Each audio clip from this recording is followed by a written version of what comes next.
Narcissist. Regime of Terror. Hello, I'm H.G. Tudor. You will find narcissists everywhere.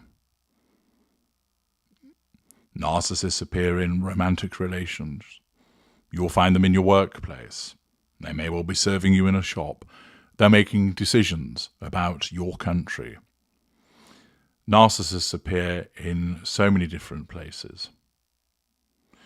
Narcissism does not discriminate in terms of the type of person that could be a narcissist. Narcissists are drawn from the ranks of both men and women, across all different races. Narcissists appear in different positions within society. Certain areas, of course, have an overrepresentation of narcissists. It's often thought that more men are narcissists than women. That's incorrect. The split's roughly 50-50. The difference is that the conventional image of a narcissist, a self-absorbed show-off who's in love with himself and preoccupied with the success that he'll enjoy, often manifests more in male narcissists. However, as you know, there are different types of narcissist, and those narcissists that are different from the stereotypical show-off often have more women than men, thus balancing it out. Often the case with a female narcissist is that their behaviour is attributed essentially to being a woman, that she was on her period and she'd lose it and that's what's behind it, that she was just highly strung, that it was hormonal. And people don't actually realise that it's something more sinister, much more entrenched than those explanations that are thrown around. Also, given the fact that women are seen as the fairer sex by society, it's often the case that where there is abuse between a woman and a man, that the woman is given more of a pass for her behaviour, and often the man is criticised for not dealing with it, for putting up with it, for not walking away, whereas if the roles were reversed, such observations would not be made. Things are changing in that regard, but the instances of female narcissists abusing men are far less reported on than the other way around. The reality is there are just as many female narcissists as there are male narcissists. It's just that their form of abuse is not often spotted, or where it is, it tends not to be talked about because there still remains a concept of it not being very manly being abused by a woman, and there's a lot of shame associated with admitting what's been going on. We have here an instance of another female narcissist, although of course the article fails to mention what she actually is, and instead we learn of a catalogue of behaviours which demonstrate what she is. I'll take you through this to help you understand more about the dynamic between this individual and her victim and the motivating factors and the manipulations that are on display. A girlfriend subjected her partner, intimate partner primary source, to a regime of terror during which she bullied, manipulation, belittled, manipulation, and humiliated, manipulation, him over his weight, hair, sex drive, and even his breath. Mother of 6, Sarah Rigby, aged 41, forced her NHS project manager boyfriend, Gareth Jones, to eat salad, wear a hat, and swallow toothpaste and mouthwash in the wrongful belief he was fat, bald, and had halitosis. Now, the suggestion that he was fat, the suggestion that he was bald, and the suggestion that he had halitosis was triangulation with his own character traits, that she was insulting who he was and then compelling him to behave in an alternative way in order to control him and draw fuel from him.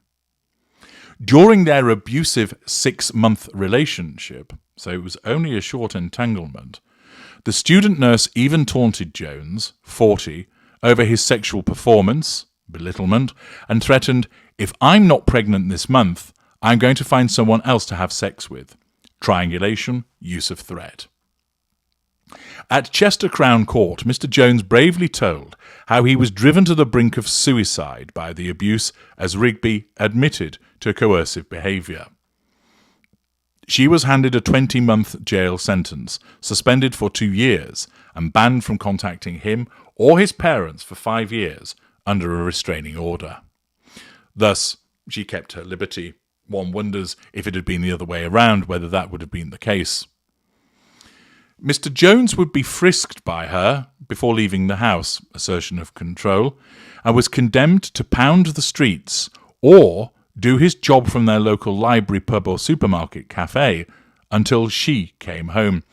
Thus it would appear that he would be working from home, but she wouldn't let him do that, thus affecting his ability to work, demonstrating no emotional empathy. On occasions, he would have to work late into the night, as he was made to do errands and jobs for Rigby during the day.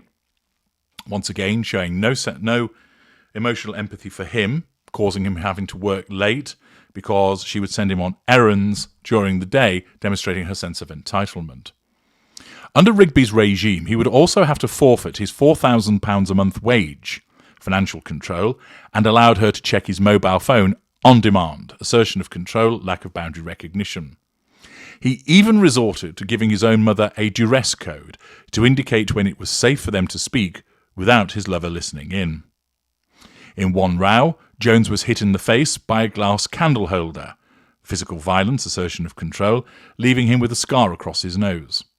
In other instances, Mr. Jones, who moved in with Rigby after meeting on Plenty of Fish, was thrown out of her house in Winsford, Cheshire, whilst dressed only in his underwear. Now, pausing there, I have regularly warned against the use of online dating, and here we have another instance of a narcissist that has ensnared a victim using online dating, and it has to be said, probably the bottom of the barrel when it comes to those applications with Plenty of Fish. No doubt Mr. Jones was looking for a relationship, he was looking for love, but he was certainly looking in the wrong place, and he will have stood out a mile in terms of this narcissist's ability to detect him and then ensnare him. Throwing him out of the house, of course, whilst dressed only in his underwear, demonstrates a sense of entitlement, belittlement, a lack of emotional empathy for him. The article continues by explaining that during one tirade, Rigby told him, "I may not control social services, but I can control you, and I'm loving it." Now, that's not an admission that she's aware of what she is. It's clear from her behaviours that she is an unaware narcissist. But she is aware that she enjoys his reaction, which is the fuel. She is aware that she enjoys the sense of control.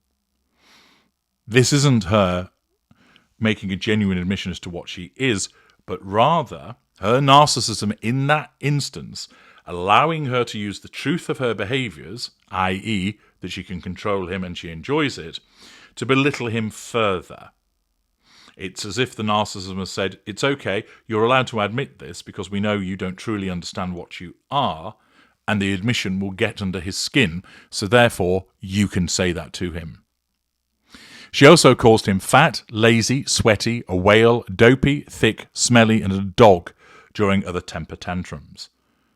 Heated, ignited fury, use of insult.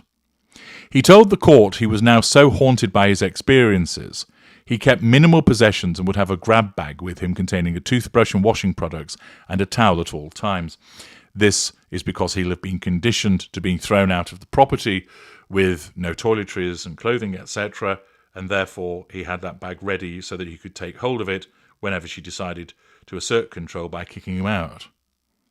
He also accused Rigby of showing contempt for him by turning up to court appearances flaunting a £400 Marc Jacobs shoulder bag he was ordered to buy her during a shopping trip to Harrods. Sense of entitlement, triangulation. Mr. Jones said, "After the abuse started, the effects of being constantly belittled and abused made me nervous, feel degraded and worthless. My image of myself became distorted and I had low self-esteem. I still feel like this to a degree," demonstrating the impact of the behaviour on this victim. When she used to say things like I had halitosis and forced me to drink half a bottle of Listerine or eat toothpaste, I started to believe that I had things wrong with me. Notice that the incessant conditioning of being told that you're the problem causes him to believe that that's the case. I was forced to wear a hat every time we went out together because she didn't want to be seen with someone who was receding and kept on that she wanted me to have a hair transplant. Evidently a somatic narcissist with regard to her focus on physical appearance. I also felt degraded as Sarah used to try and intimidate me and ridicule my manhood regularly. I had regular bruising on my body from when Sarah used to kick, bite, scratch or claw me, physical violence, assertion of control, lack of emotional empathy. I was nervous to consult my GP for fear she would find out and beat me further. As Sarah would not allow me to eat, assertion of control through food, I was called a fat, smelly slob. I became paranoid about food. If she kicked me out and I was able to stay with my parents, I would be afraid to eat with them in case she summons me back and would be able to smell food on my breath. She regularly kicked me out, making sure I had no belongings with me, and as a result, I started hiding a toothbrush, shower gel and a small towel in my work briefcase. Whilst I was with Sarah, my relationship with friends and family became strained, a typical consequence of involvement with a narcissist. I was isolated from everyone. Isolation allowing her to control him more effectively. I was extremely nervous about ringing my parents, as my phone would constantly be checked, assertion of control, lack of boundary recognition, so I would delete all evidence of this, and had to create a code word with my mum so that she knew Sarah was not around and could speak more freely. I was constantly being watched, and I was not allowed to have any personal telephone conversation unless in Sarah's presence. Paranoia, assertion of control. My phone was also checked on a regular basis, lack of boundary recognition, assertion of control, and I had to provide my passcode to her and passwords to email accounts so she could check anything at any time. If I had contacted any friends or family, I was controlled in what I was, and I wasn't allowed to say to them. I felt trapped, as she had always said that if I attempted to leave her, she would trash my belongings and have me up for assault as she had done with previous partners. Threat, triangulation, bringing up the past. When I eventually fled the property, escape, I had no possessions with me. My finances had been abused, so I could not afford a place of my own, and had to buy all clothes from scratch. This was very demoralizing and left me also with a feeling of emptiness. He added, after leaving, I became extremely stressed. I was petrified that she would take reprisals and arrange for someone to come to my parents' house to damage property, or even that she would arrange to have me beaten up or worse. I no longer feel open to having a relationship, as I'm still afraid that I'll be abused again. I do not feel I can trust another woman at present. When I'm out in public and I see someone with the same hairstyle and colour as Sarah's, I become scared. I also feel nervous about telling people what has happened to me due to the stigma behind males not being seen as victims of domestic abuse. I think I will always be emotionally scarred by the effects of the abuse that I've suffered. The court heard the couple met in summer 2021 through the dating website Plenty of Fish hunting ground. He subsequently gave up his flat in Crewe to move in with Rigby. But prosecutor Frances Wilmot said by the autumn she told Mr. Jones he had to lose weight if he was to stay in a relationship with her. Ordering around, sense of entitlement. She would restrict what Mr. Jones ate when out, control, and if he ate anything more substantial than a salad, would be verbally abusive. Insult, assertion of control. If Mr. Jones ate while away from Miss Rigby, she would refuse to come near him and say that he smelt of onion or garlic. Insult. She would insist Mr. Jones swallowed toothpaste and drank mouthwash. Even when Mr. Jones lost a significant amount of weight, Miss Rigby was still abusive about his appearance, demonstrating that it's not actually about his appearance, that's just used as a means to provoke him. The fact that he loses weight made no difference, and demonstrates how often the victim will do certain things in order to try and placate the narcissist, but it is entirely futile. The only answer is to get out. On New Year's Eve 2021, during an argument, Miss Rigby clawed at Mr. Jones's face, and he was made to sleep on the floor as punishment, belittlement, physical violence. Some days later, she accused Mr. Jones of breaking her ribs, but despite x-rays showing no breaks, false accusation, she demanded compensation from him and threatened to call the police if he did not pay her.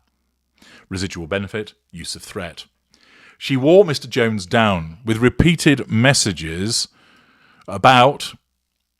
until he apologised, at which point she would threaten to use his message apologising to report him to the police. Him apologising, of course, demonstrates that he's under control. Him apologising provides fuel. She is then able to utilise his own apology to triangulate him with. She did not give him a key to her property and would not let him be in the house by himself. As a result, Mr. Jones would have to leave the house and find public spaces in order to work, often at short notice when she wanted to leave the house. She would frisk Mr. Jones as he left the house to check what he was taking with him. She told Mr. Jones he could not be trusted and therefore wanted access to both his phone and bank account. Intrusiveness, assertion of control, lack of boundary recognition. She made it clear she was his financial priority and told him that he was legally obliged to pay for everything. She accused him of being a nightmare to live with, said he had poor habits and did not let him use the toilet in the house, insisting he went to the toilet at the library or the pub. Distortion of reality, belittlement. She would only let Mr. Jones shower every few days and not change his clothes, yet would also tell Mr. Jones that he smelt. Mr. Jones contacted the police in early March 2022 when he went to work out of the house. Police later urged Rigby to return the victim's possessions, including his work computer and sentimental items, but she repeatedly denial, first line of the twin lines of the narcissist defence, she had anything to return. In interview, she falsely claimed Jones had been violent, coercive, controlling and manipulative towards her, projection. In mitigation, Defence Counsel J. Tufale said Rigby had been diagnosed with PTSD due to an undisclosed trauma she had suffered in her childhood. Well, that diagnosis is wholly incorrect. She may well have suffered a trauma in her childhood, but it resulted in the creation of a narcissist. But the judge, Recorder Eric Lamb, told Rigby, "Your conduct has led to a substantial detrimental effect upon Mr. Jones, who even today, when speaking of the impact of the relationship upon him, was plainly close to tears and in great distress when speaking on where the relationship had left him. There were multiple methods of controlling or coercive behaviour intended to humiliate and degrade him." Following last week's sentencing, Cheshire Constabulary's DC Sophie Ward said, "Firstly, I would like to praise the victim for having the courage to speak out, as well as the bravery that is shown throughout the investigation. This is the worst case of controlling and coercive behaviour I have ever seen. Rigby had a stranglehold on the victim. Through her coercive behaviour, she was able to control everything he did, cutting him off from everyone he knew and leaving him trapped, feeling like he had nowhere to run. Her actions left the victim both physically and emotionally scarred, and even now, 2 years after the relationship ended, he is still receiving psychological counselling to help him recover. Even after she was charged, threat to control, Rigby continued to taunt her victim, refusing to return his belongings and constantly delaying the trial by failing to notify the court of holidays and appointments, nullification of threat to control. Although she eventually pleaded guilty to her offending, she has shown no remorse for her actions. Her guilty plea was simply a means of avoiding prison. She'll have been advised to do that. There was no actual contrition on her part, and as reported, she's devoid of remorse because she's a narcissist. While the victim will never be able to forget what happened to him, I hope that the conclusion of this case will help him to move forward and start to rebuild his life," DC Ward added, stating many people think that only women can be victims of controlling coercive behaviour, but as this case demonstrates, that is not always the case, and there is help available. Senior Crown Prosecutor Nikki Inskip of CPS Mersey, Cheshire added, "Sarah Rigby subjected her former partner to months of cruel and dehumanising behaviour. She seemed intent on humiliating and degrading him in any way she could. The abuse has had a substantial impact on this man, who finally found the courage to break free from this toxic relationship and report Sarah Rigby's behaviour to the police. Her treatment of him did not represent the normal ups and downs of a relationship. It was coercive, controlling and criminal. She admitted her guilt in the face of overwhelming evidence and has now been sentenced. We hope this is of some comfort to the victim."